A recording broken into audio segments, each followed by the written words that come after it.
Guys तो naughty type की new video आ चुकी है एंड वैसे तो इसको आए हुए 1 महीना हो चुका है और आपको पता होगी मेरे को ये चैनल काफ़ी पसंद है। तो आज हम इसी की वीडियो पे रिएक्शन देने वाले हैं, मतलब मैं देने वाला हूँ और आप देखने वाले हो। वीडियो का नाम है Indian siblings and childhood memories.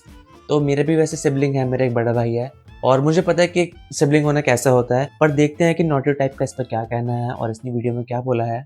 तो ये है नॉटी टाइप की video Indian siblings and childhood memories and इसको स्टार्ट करते हैं इन 3, 2, 1 को। रिसेंटली मेरे दादाजी मुझसे बोले, बेटा हमारी जिंदगी का सबसे बेस्ट समय हमारा बचपन होता है। ये बोलकर वो अपने डायपर में हगने लगे। तो मैंने इस बात पे थोड़ा गौर किया और मुझे पता चला कि यस, बचपन सच में बहुत रैंडम होता है। बचपन में एक बार साइकिल की चेन चढ़ाते समय मेरा हाथ आ गया, तो मैं भाग के अपने अपाहिज दोस्त को भी ले आया कि उसके भी हाथ आ जाए। बचपन में मुझे मेरी दादी का चरित्र सही नहीं लगता था, क्योंकि वो मुझे डेली नया तारा दिखा के बोलती थी वो तुम्हारे दादाजी है। बचपन में मैं थोड़ा भोला भी था, ऐसे फालतू किसी को उंगली नहीं करता था, वरना फिर मैं 9 तक ही गिन पाता था। एक तो तब कोई भी आके गिनती पूछ लेता था और उंगली करते समय गिनना कितना मुश्किल होता है पता है। बचपन में मैं और मेरा भाई हमेशा WWE देख के लड़ते थे, क्योंकि माँ बाप की चाहते लड़ने लायक थी नहीं।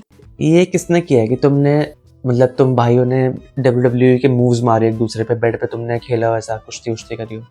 ये मैंने और मेरे कजन ने बहुत किया था कि हम सामने चल रही है WWE और हम उसको रिक्रिएट कर रहे हैं, जो सीन हो रहा है उसमें वो सेम करने की कोशिश कर रहे हैं, किसी को उठा के फेंकना गद्दों के ऊपर। आई थिंक ये हर लड़के ने किया होगा। एक तो मेरा छोटा भाई बचपन में बहुत शांत स्वभाव का था, बेचारा स्कूल में भी सीनियर से बुली होता था। हाँ, वो सीनियर मैं ही होता था। एक बार मुझसे बोलता, भैया डॉक्टर बनना मेरा सपना है। तो मैंने उसे नीट की बुक्स ला दी, तो अब वो उसका पूरा सपना बन गया। अब वो डॉक्टर गेम में भी बीमार ही बनता है और बवासीर पीछे होती है। चिंटू बुक्स नहीं पढ़ रहा है तू? एक बार बेचारा बिस्तर पे गिर के रोने लग गया, तो सब बोलने लग गए कुछ नहीं हुआ, चींटी मर गई, चींटी मर गई। मैं यहाँ सोच रहा हूँ फिर अभी तक हम चींटियों वाले बिस्तर पे क्यों सो रहे थे? हाँ, घर में सबकी पीठ पे ददोड़े हो रखे हैं। हाँ, ये नहीं गिरता तो हमें तो पता ही नहीं चलता बिस्तर पे। एक मिनट, ये कौन कौन है? ओके, आया तो है लेटेंट के शो में। समय रैना, रणबीर अलावादिया, आशीष और अपूर्वा जेल के अंदर। नाइस। सही है। पर चींटियां हैं, हम तो सोए जा रहे हैं चींटियों वाले बिस्तर पे। और स्कूल में जब भी ये छोटे भाई पैंट में हक देते हैं, तो बड़े भाई को क्यों बुलाया जाता है? पता है कितनी घनघोर बेइज्जती होती है पूरी क्लास के सामने, और बुलाते भी इतने सस्पेंस है, वो देख के बड़े भाई का हगना निकल जाता है। ऐसे 2 छोटे बच्चे स्लो मोशन में भाग के आ रहे हैं। हाँ, वो उनकी नॉर्मल स्पीड है।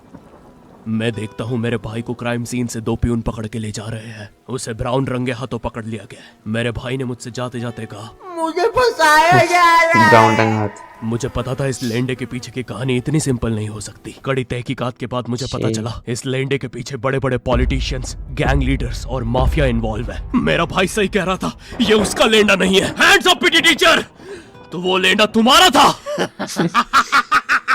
तो तुम्हें पता चल ही गया, तुम मुझे कभी नहीं पकड़ सकते। रुको, जाने दो उसे बेटा। हमने पीटी टीचर के बड़े भाई को बुला लिया है वो लेंडा उठाने।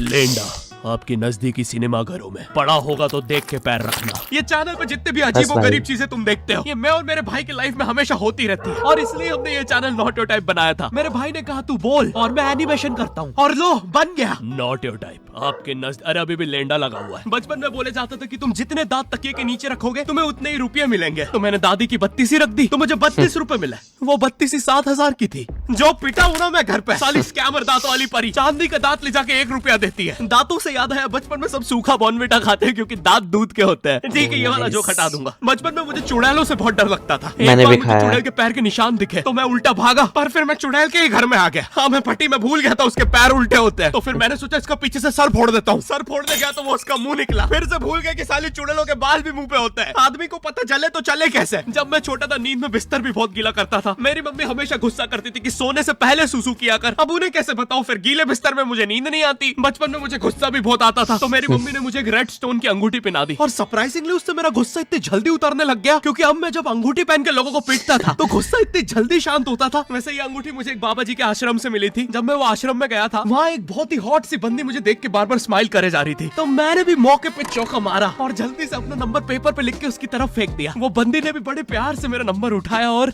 खा लिया। अरे भाई, उसको भूत लगे, वो तब से सबको स्माइल दे रही है। हम भी सुबह से नंबर फेंक रहे हैं, अभी तक 2 किलो पेपर खा गई है।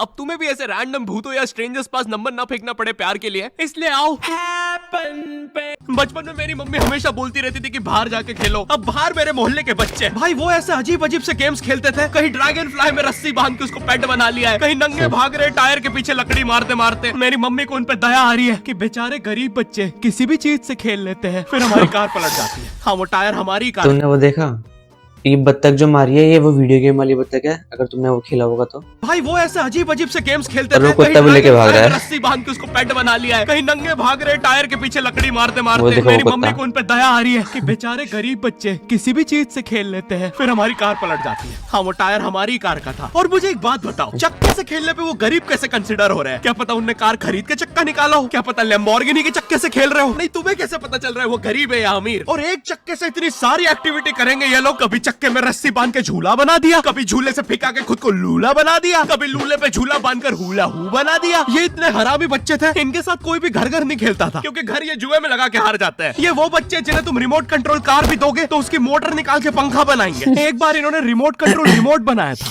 तुम अगर इस रिमोट पे बटन दबाओगे तो इस रिमोट पे बटन दबेगी, बस। ये लोग मकर संक्रांति के दिन पतंग भी लूटते थे दुकानों से। पतंग से याद है मैं बचपन में अपने दोस्त जनक के साथ बहुत पतंग उड़ाता था। जनक गुजराती था और गुजराती लोग तो बहुत बड़े पतंगबाज होते हैं। वो लोग गला काटने के बाद भी काहे पोचे चिल्लाते हैं। जनक मेरे घर पे इतना बड़ा गिर्रा लेके आता था पतंग उड़ाने। उस पर पता नहीं कितने 1000 किलोमीटर का मांझा लपटा होता था। हम दोनों का सपना था उस गिर्रे की पूरी ढील देना। एक बार तो गिर्रा खाली होने ही वाला था, पर वो पतंग तो घूम के हमारे पीछे से आ गई। हमने हमारी ही पतंग काट दी। तो इस बार हमने सोचा पतंग पूरी परपेंडिकुलर उड़ाएंगे, स्ट्रेट। हमने 2 घंटे ढील दी, वो मांझे में वेव सिग्नल आने लग गए प्राचीन भाषा में। हमें लगा हमने एलियंस ढूंढ लिया, बट फिर धीरे से वो सिग्नल क्लियर हुआ। हमें पता चला हमने कोई नासा का 100 मिलियन का टेलीस्कोप काट दिया। पतंग नीचे ले, टेलीस्कोप काट दिया।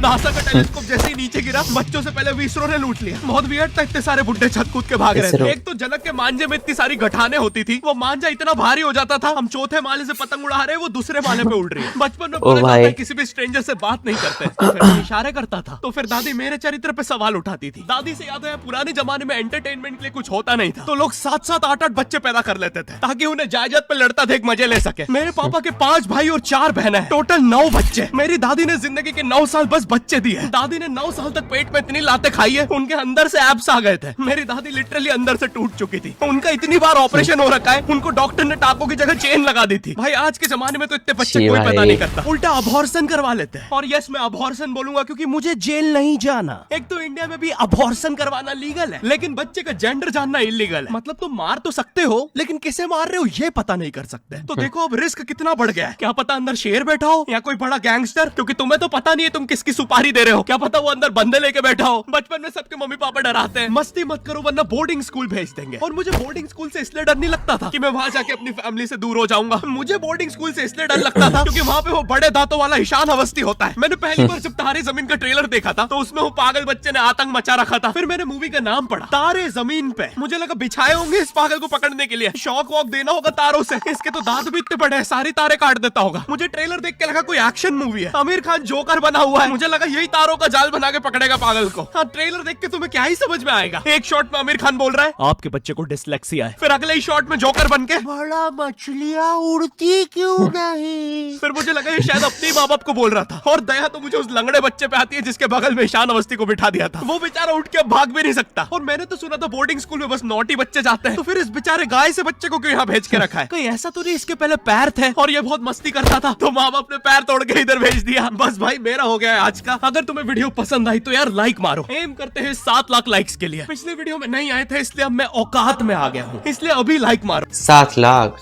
हम लाइक करते हैं भाई, हम लाइक कर देते हैं। 6 लाख तो हो चुके हैं, 7 लाख भी करवा दो भाई इसके जाके।